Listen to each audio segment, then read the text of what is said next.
Good afternoon, everyone, and thank you so much for joining us for today's session, Tech for Good, and our panel discussion. So I am delighted to be your host today. My name is Teresa Shearer, and I am Chief Executive of the Enable Group, Vice President of Inclusion Europe, and absolutely honoured to be a Commissioner on the Law Family Commission, who have been looking at this subject in some detail over the past year and a half. I'm delighted today to introduce you to two of our panellists. First up, we have Helen Barnard. Now, Helen is a researcher and policy director at Pro Bono Economics. Helen has a wonderful wealth of experience, particularly in the fields of poverty, inequality, and social policy. And during her time with Pro Bono Economics, has been looking specifically at the issues of civil society, productivity, and the use of digital data and AI across the social sector. So welcome, Helen, and lovely to see you again.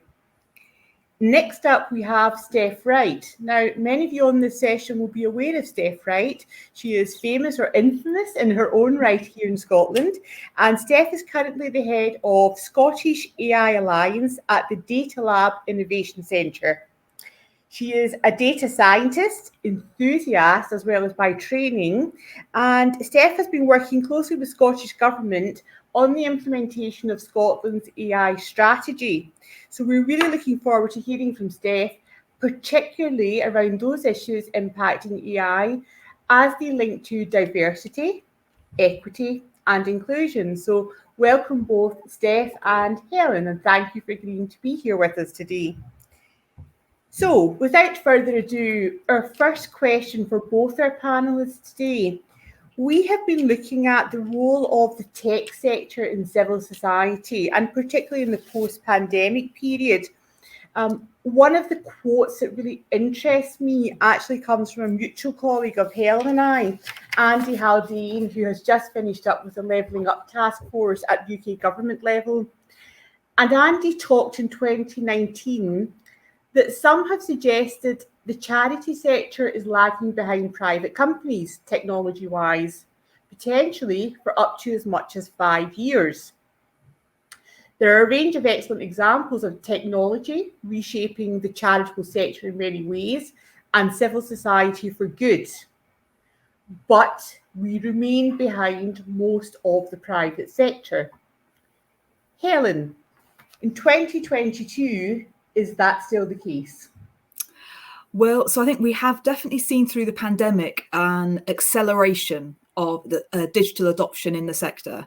So there was some research last year by the Charity Commission looking into this, and what they found was that about 4 in 10 charities said they had moved some services online. But actually, this thing about the long tail still holds, because there is a real division in the sector between big charities. So if you look at charities with income over about £500,000, almost 2/3 of them did move things online during the pandemic. If you look at small charities with incomes under about 10 grand, it's only about a quarter. And you can see that as well across different kinds of activities. So fundraising, digital fundraising has really taken off. And about half of charities that were asked in some Charities Aid Foundation research said, yeah, they're planning to increase their digital fundraising. But there was also quite a big group who said, no, we're going to go back to traditional cash fundraising. And there is a real division within the sector, I think, about how well digital works as a substitute for face-to-face things. So there was one survey that said about 3 in 10 charities said digital approaches had been a good substitute, but about the same amount said, no, they haven't, we need to do face-to-face. So I think there has been progress, but it is very divided within the sector, and particularly the smaller charities who make up the bulk of the sector aren't able to and not getting on board with digital in the same way as the really big ones are. Okay, so that's interesting, Helen. I'd like to just probe a little bit further, if I may. So interesting from the perception of size, and I guess not hugely surprising that larger charities, perhaps like the Enable Group, are able to put more resources into digital adoption. But I wondered if you found, or if you've seen any evidence of different parts of the sector adopting earlier So, for example, I have a particular focus on health and social care. So did we see post the pandemic those charities that are more closely aligned to government services and government contracts picking up on digital adoption? So I haven't seen any detail work, but yes, I think that there are parts of the sector, like for instance, the debt advice sector, and there is being a big push to do more online. And you have got kind of leaders like Citizens Advice and Step Change in the debt sector who have really kind of led the way and shown how to do it. And they, as they get a lot of money, so they are able to build that infrastructure. Whereas a lot of the grassroots community groups. Helen, I just lost you there. Oh, am I back again? You're back again, yeah. Fantastic.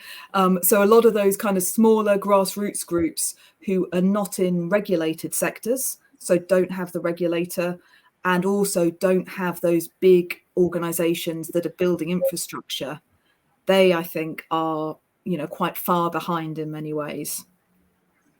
Okay, great. Steph, from your perspective, civil society, the social sector, and the private sector, what are the big differences? Well, I think it's already been touched on, really, the kind of availability of resources to pump into it. I think the benefits of digital and application of digital are undeniable, but there has to be a balance, because you can't just push forward with digitalizing everything without addressing very basic issues around digital access, digital poverty. And it kind of expands wider beyond the digital thing. It's a societal thing. The constant conversation that has become more prominent over the pandemic is around a cashless society. I myself am very guilty. I don't carry cash at all. And whenever something, asks for cash, I have no idea what to do, because I'm like, oh my God, when was the last time I held a £1 coin? But that's not the preferred way for everyone in society. And there are obviously concerns about how a cashless society will disadvantage those that technology should really be helping. And it, that there is a challenge as well around, something that gets discussed quite a lot these days, I guess, is the concept of tech solutionism. Tech isn't the answer to everything, but it can be the answer to a lot of things. But if you don't address the kind of fundamental causes and root causes of the problems you're trying to solve with the tech, you're just actually going to possibly make it worse for the people that need it the most. And in terms of the large organizations versus the small organizations, it's not just the third sector. It's kind of sectors such as healthcare as well. They are such pressured sectors that to be able to assign already really pressured resources to, deploy, implement, scale, fully adopt digital solutions that will no doubt actually possibly relieve those pressures. But if you can't find the resources to do it in the first place, it's just this horrible, chicken and egg situation. Yeah. And I have no magic solution, but I think it's one of these, it's not as straightforward as, if you have the money and the people, it will solve everything. There's kind of wider issues to it all.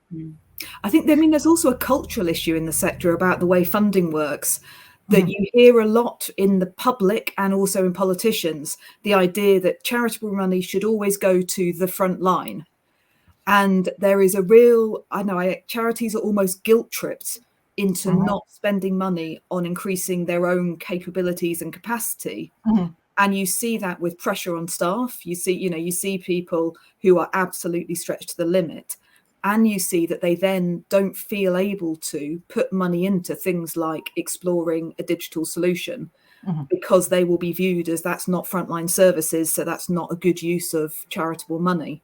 So I think we need to address that that cultural pressure on charities not to invest in their own staff and processes.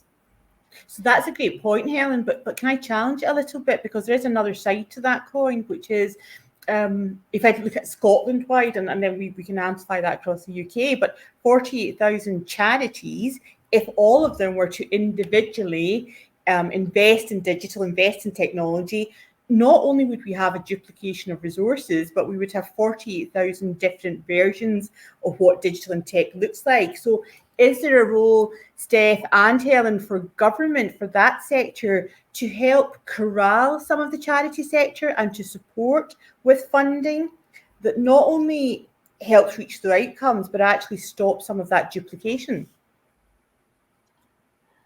I think I can't speak with authority on this due to my lack of exact knowledge of how charities are regulated as such, but like I assume Oscar, etc., has a role in all this. But definitely, you know, the a once for all approach is definitely better than having 48,000 different versions of, you know, a fundraising tool, a project management tool, etc. You know, and once again, I'll touch back on healthcare. It's the same. It's the struggle at the moment that different health boards have entirely different systems of different ages with the different taxonomies on different data. It just, in the 21st century, that kind of approach doesn't work. And you know, a one for all solution would be amazing, but I can't comment on how that would actually happen and who should be the driver for that.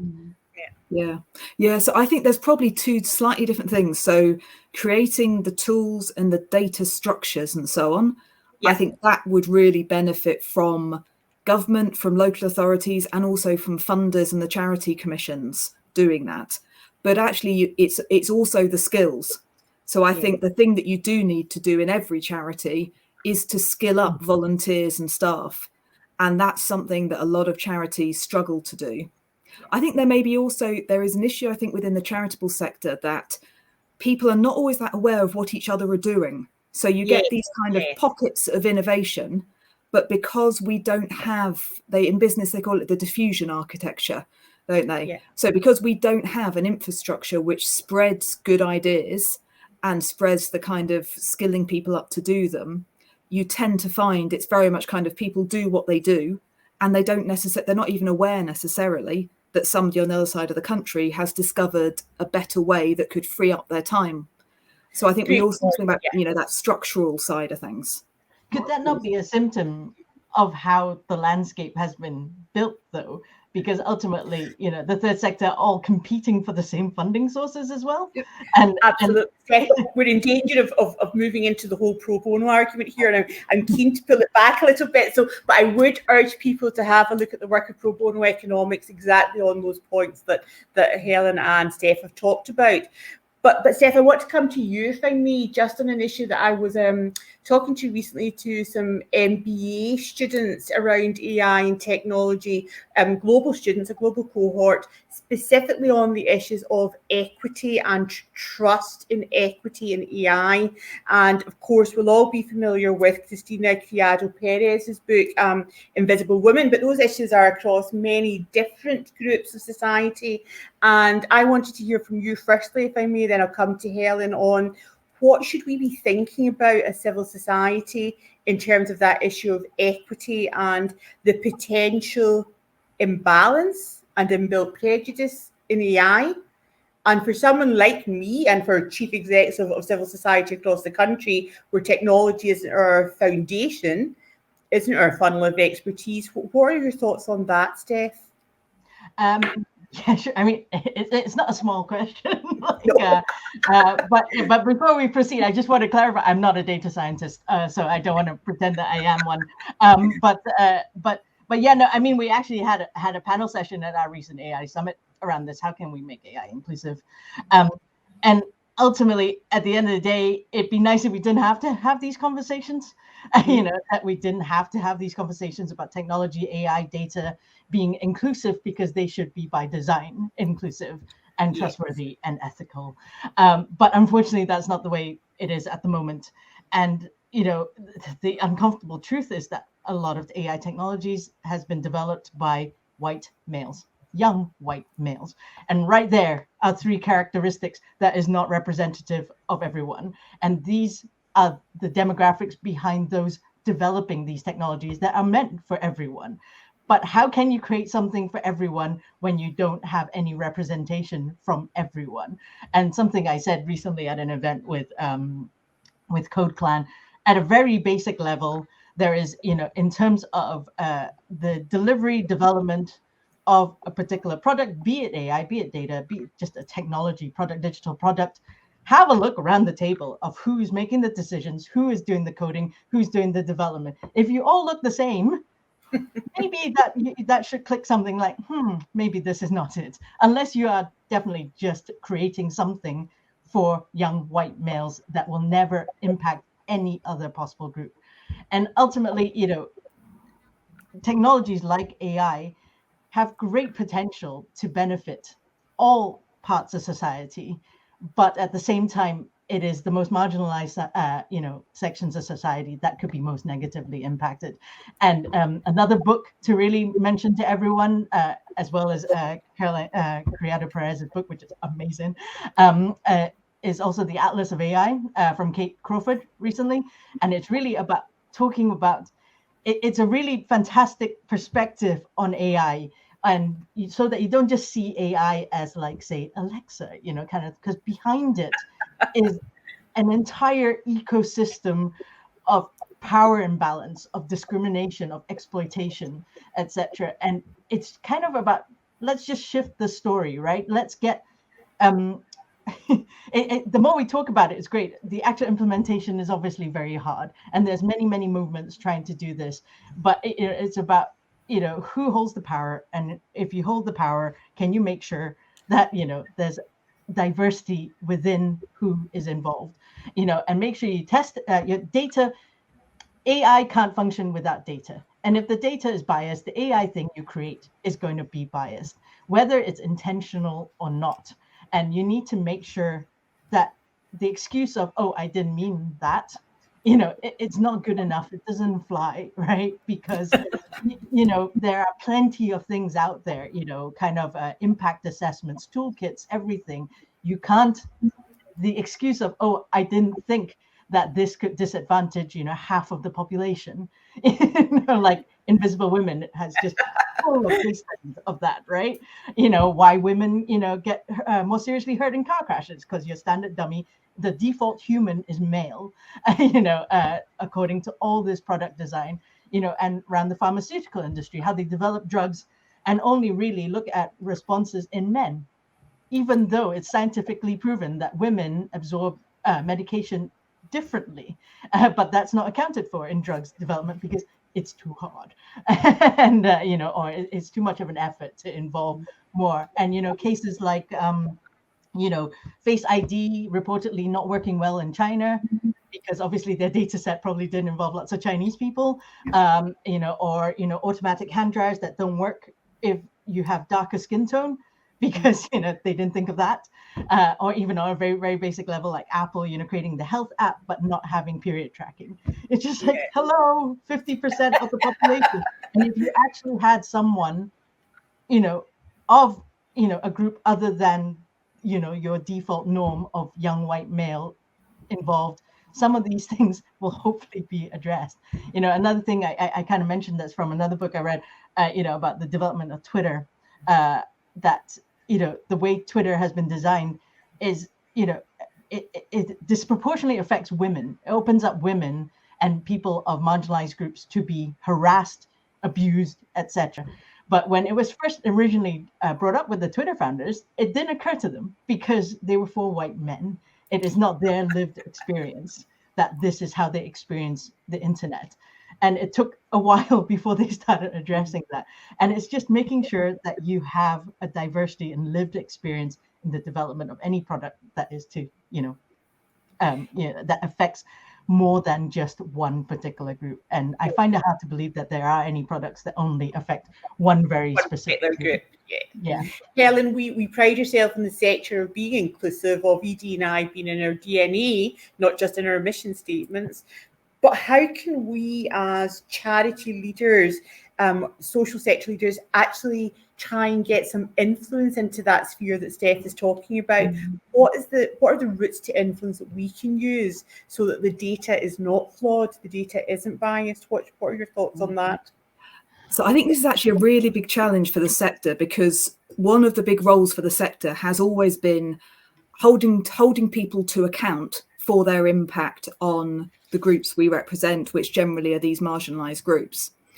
And I think it's a real issue that so few people in the sector understand enough about how this stuff works. So if you take kind of consumer rights, big part of the sector is looking at consumer rights, making sure consumers are not disadvantaged. Now, in a world of dynamic pricing, where people are shopping online and the prices you see are affected by the device you're on, by your profile, by what you've bought before.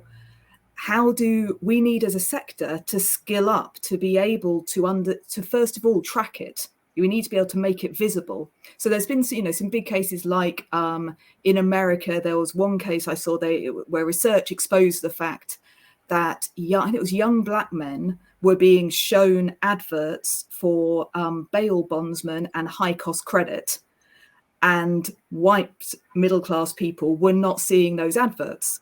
So you had a whole sector being directed towards exploitation.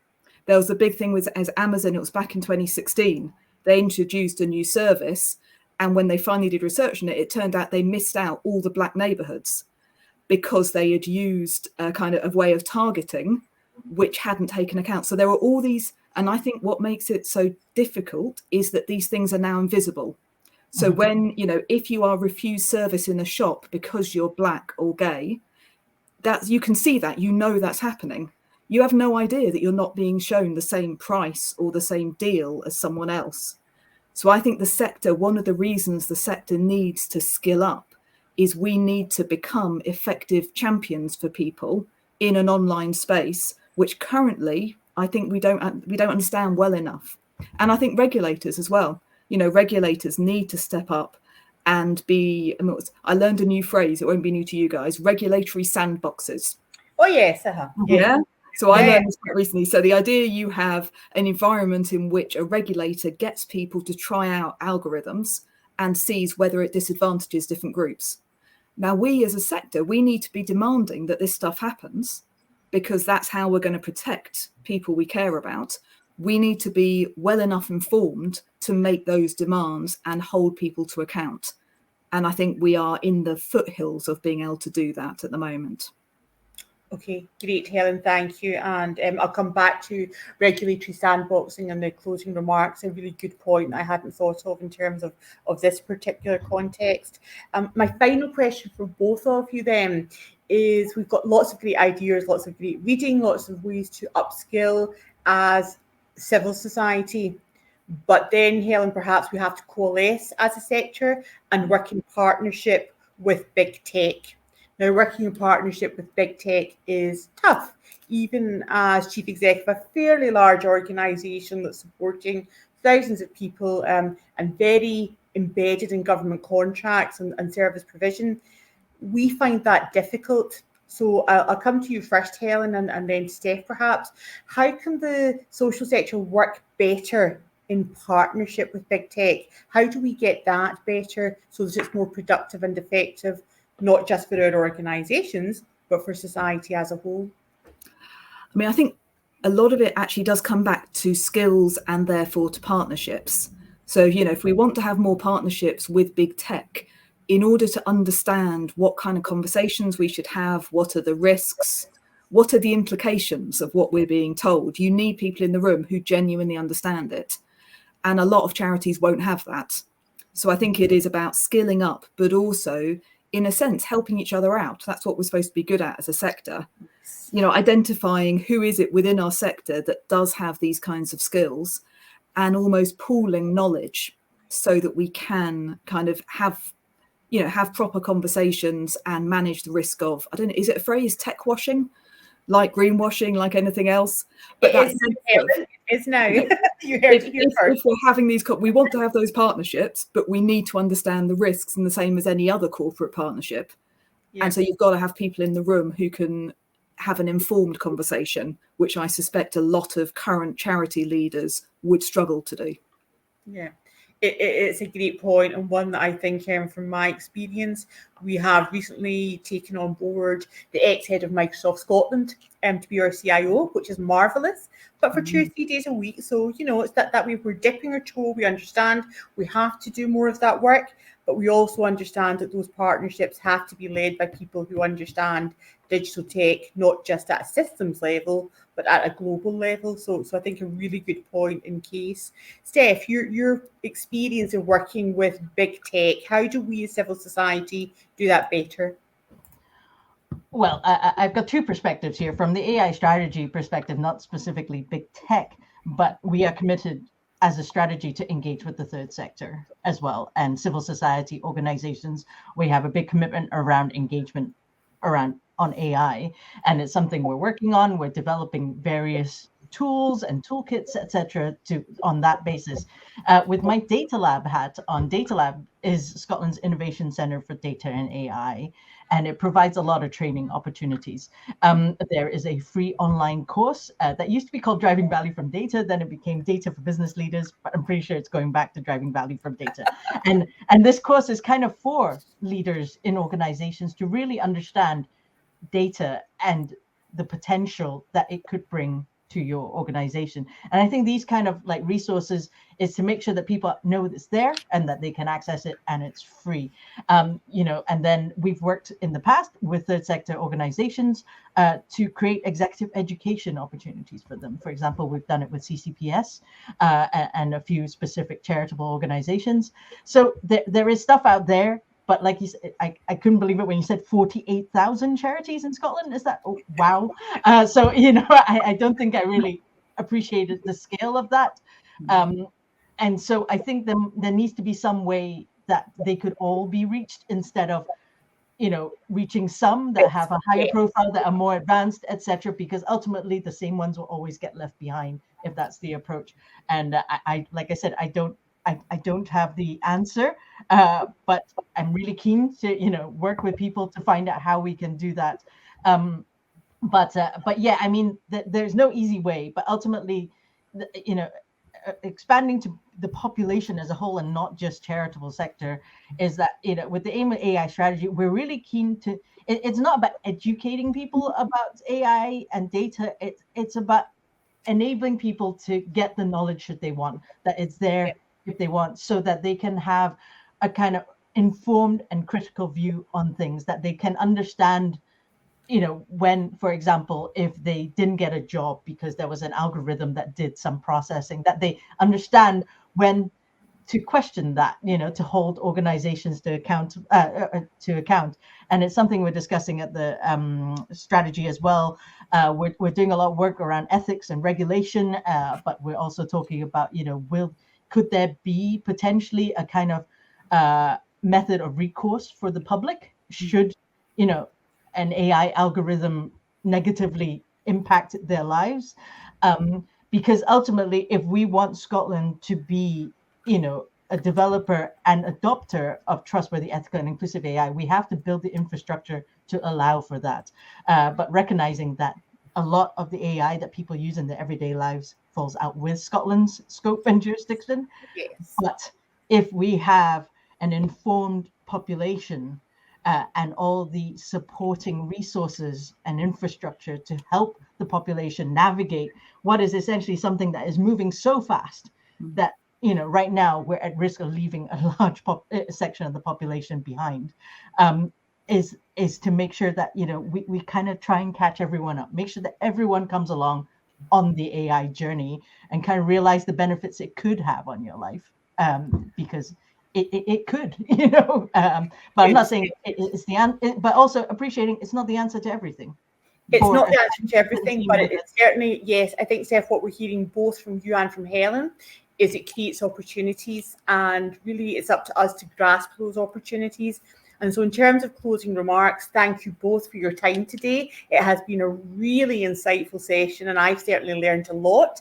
And I've tried to think about what are the 4 takeaways that we might want to take forward as those people who are part of the session today and people who will come in and listen to the session later on. One thing which I thought was really important is look at what's already there. Steph, you talked about the AI Alliance and resources that are there, which are free of charge for charities and civil society. And Helen, that will be the same across the UK, I'm sure. So look at what's already there. Read the Atlas of AI, Steph. I'm going to go out and buy that from Amazon today. Used my digital tech twice. So Atlas for AI was highly recommended.